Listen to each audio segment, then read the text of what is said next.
आइए, हमने जो एक श्रृंखला और रखी हुई है तुलसीदास जी की कवितावली से वनगमन प्रसंग को रखते हैं। कीर के कागर ज्यों नृपचीर विभूषण उपम अंग निपाई, औध तजी मगवास के रूख ज्यों पंथ के साथ जो लोग लोगाई, संग सुबंधु पुनीत प्रिया मनोधर्म क्रिया धरि देह सुहाई, राजीव लोचन राम चले तज बाप को राज बटाओ की नाई। श्री राम के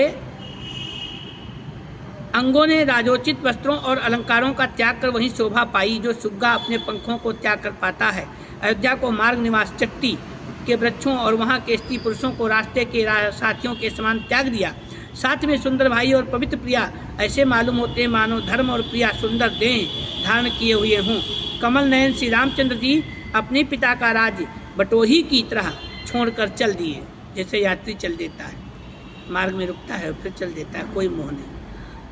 जैसे सुग्गा वसंत ऋतु में अपने पुराने पंखों को त्याग कर आनंदित होता है, वैसे ही रामचंद्र जी राजवस्त्र और अलंकारों को आनंद से त्याग दिया। जैसे रास्ते में निवास स्थान के वृक्ष को त्यागने में कुछ भी खेद नहीं होता, वैसे ही उन्होंने अयोध्या को सास त्याग दिया। और रास्ते के संगी साथियों को त्यागने में जैसे मोह नहीं सताता, वैसे ही पूर्वासी नर नारियों को त्यागने में उन्हें कोई हिचकिचाहट नहीं हुई। तात्पर्य यह है कि जैसे बटोही मार्ग की सब वस्तुओं को बिना खेद त्याग कर चला जाता है, वैसे ही श्री रामचंद्र जी अपने पिता के राज्य आदि को किसी अन्य पुरुष के समान त्याग कर चल दिए। यह प्रसंग बड़ा महत्वपूर्ण है। बहुत सारे लोग भगवान राम के वनवास गमन को बहुत वैसे पढ़ते हैं और दशरथ जी के ऊपर, माता कैकेयी के ऊपर बहुत कुछ कहते हैं। गोस्वामी तुलसीदास जी अयोध्या कांड लिखते समय द्वितीय श्लोक में क्या लिखते हैं?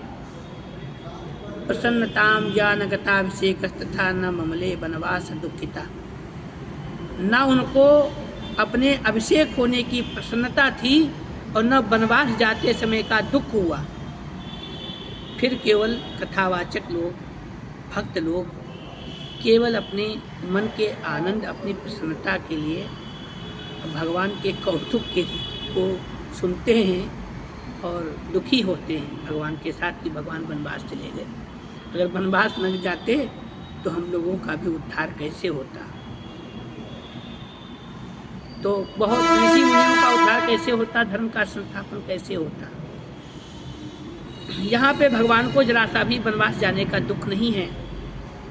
शायद वहाँ पर एक चौपाई कहकर एक श्लोक कह पाए, क्योंकि आगे के प्रसंग को कहना था।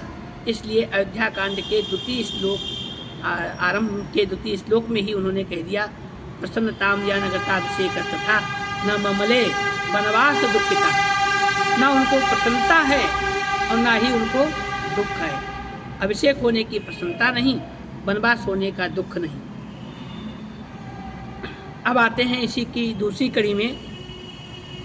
कागर कीर जो भूषण चीर शरीर दशोत जिनीर जोकाई, मात पिता प्रिय लोग सबय सन्मान सुभाए स्नेह सगाई, संग सुभामिनी भाई भलो दिन द्वय जनु औध उतय पहुनाई, राजीव लोचन राम चले बाप को राजू बटाओ किनाई। भगवान के लिए वस्त्र और आभूषण तोते के पंख के समान थे।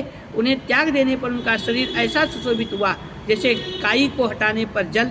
माता पिता और प्रिय लोगों को स्वभाव से ही उनके स्नेह और संबंधानुसार सम्मानित कर कमल नयन भगवान राम साथ में सुंदर स्त्री और भले भाई को ले अपने पिता का राज्य अन्य पुरुष की भांति छोड़कर चल दिए, मानो वे अयोध्या में 2 दिन की मेहमानी पर आए थे। इसी के वनगमन को कवितावली से दूसरे भाग में कहते हैं।